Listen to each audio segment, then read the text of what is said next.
Hello again. I'm fascinated by the way in which the desire to be an English person in England is sometimes treated as being next door to racism. The distinction between national identity and ethnicity is often deliberately blurred, so that those in this country who would rather live among English speaking people are explicitly denounced as being racially prejudiced.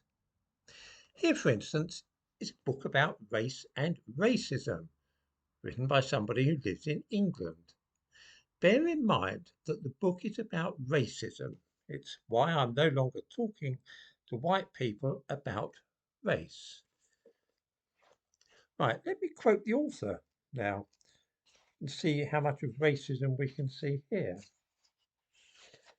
It seemed borderline paranoid when UKIP's Nigel Farage expressed a nervousness at hearing fellow passengers speak different languages in his train carriage.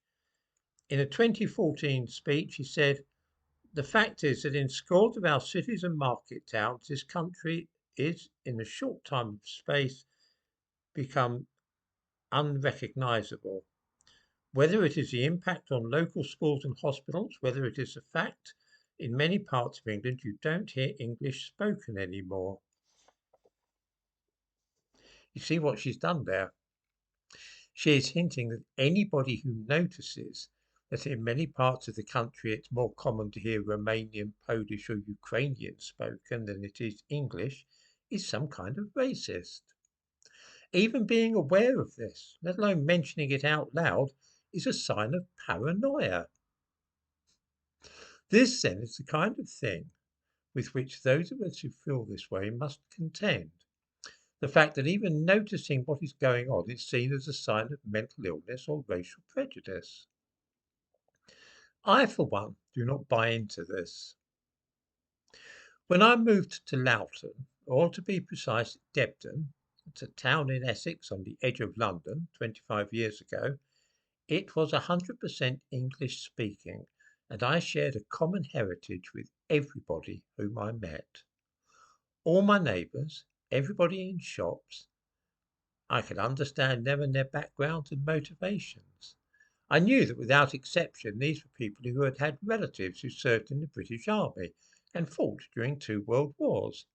Every single person in the town had fathers, uncles, or grandfathers who had been in our army. All had been born in Britain. There was a common background.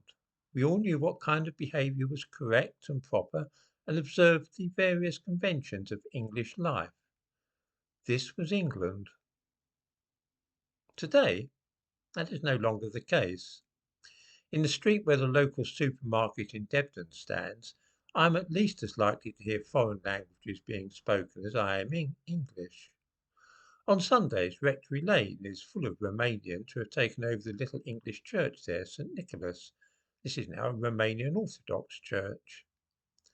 The playground at the end of my street has mothers speaking foreign languages more often than it does those speaking English. My next door neighbour is Bulgarian. Is it really xenophobic to notice this change? Is it racist to wish that such a change had never taken place and that the town had remained entirely English? Where once I knew that all the local people had relatives who had served in the British Army, I now have no idea which side in the Second World War the relatives of my neighbours fought. I'm sorry about this and wish that it were not so.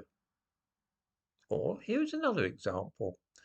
When I was a child living in Ilford, which was at that time also in Essex, by the way, before 1965, my family used to come up to Lambourne End for picnics. Lambourne End is a little hamlet just along from Chigwell Row. My grandmother used to go to Lambourne End herself in the 1890s for Sunday school treats. I feel a very close connection with the place and sometimes walk across country via Abridge to visit it. There are beautiful bluebell woods nearby. There is something quintessentially English about those bluebell woods. Do any of the people from Eastern Europe and South Asia who have moved to this district have any such affection for such places, or even care about them or recognize them as being particularly English. They do not. English people are moving out of the town and being replaced by foreigners, and within another 25 years, this will no longer be recognizable as an English town. I do not consider it racism to notice this and deplore it.